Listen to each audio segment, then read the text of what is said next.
started with just the little funds we had. Thank God we had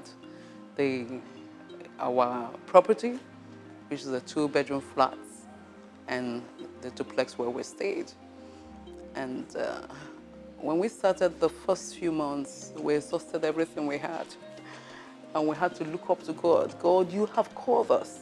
And if you have called us to do this, make the provision. If there is a structure in place to even train some of these girls, they won't even be lured to wanting to go outside of the shores of this country to practice that commercial business in quotes. So we feel that it's something that's worth going to. But it needs to be done in an atmosphere that is controlled in terms of both spiritually balanced and comfortable enough for them to really learn. It's a maximum of a 500 capacity campus. The campus is going to have the residential quarters for the women. We have the administrative block. We have the staff quarters for the living. We're going to have the vocational area where they're going to be, taking their different vocations. We're going to have their recreational area where we can engage them outside of the formal vocation, the gym area where they can do some sports. We're looking at the 12 plots land. We're looking at the capital expenditure, and then we're looking at the operating expenditure. We're starting the first year with a capacity of 100. Then the next year, 150. The next year, 200. Until by the 5th year, we should have achieved a 500 maximum capacity. And we're believing God that we're going to have funding at least for the 5 to 10 years rolling plan for that vision. I have a maximum capacity of 18 girls. What inspired this vision for us to take it further is that you have so many girls wanting to get out of Nigeria, especially from the riverine area, Edo, the River State, the riverine area, go to the greener pastures, and they're ready to go through Libya, whatever means it takes, whatever they have to do to get to the European countries where they feel that there's money. And of course, after a while, they get repatriated. When these girls come in, repatriated in hundreds, I don't have the capacity to take them. We work with the agency, National Agency of Prohibition of Traffickers in Persons, and they get these girls in hundreds. So with this vision now, we'll be able to take in as many, rehabilitate them for at least a minimum of 6 months, depending on what they want to learn, and then get them integrated back to the society.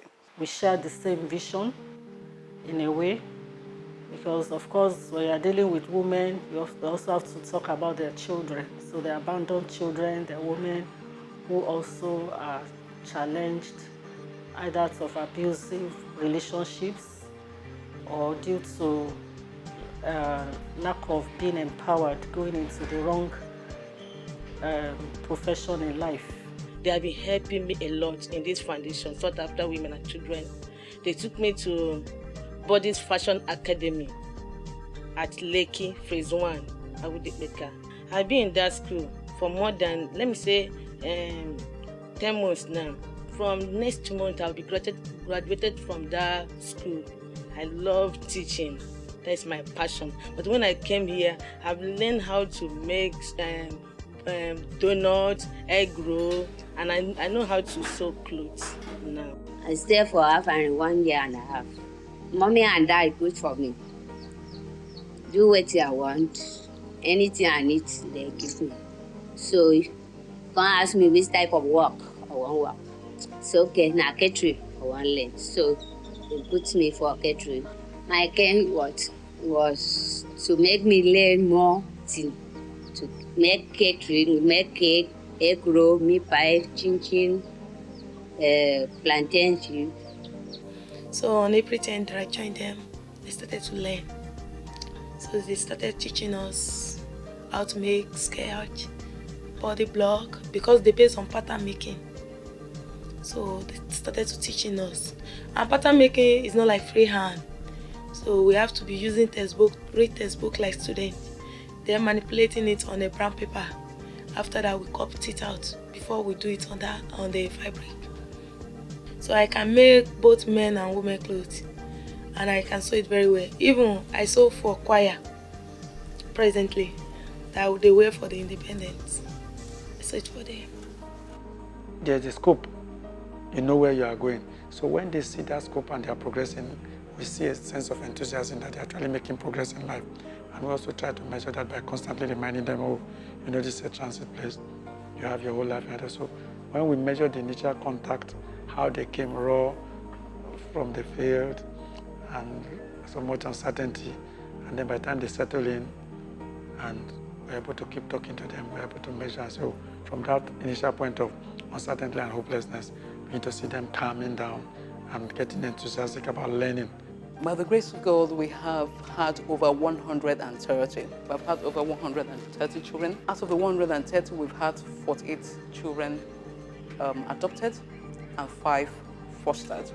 So currently in the home, we have 45 children, ranging youngest 2 years and the oldest 18 years. By the grace of God, we have lots of older children. Over 23 of them in secondary schools. We have some of them in Queen's College, some in King's College, some in Genesis schools very close to us, some of them in Step Forward schools, and then some of them in Christ Legacy. And our vision, because people ask me, so when they turn 18, what happens? Now we know that it's funding for education is very expensive.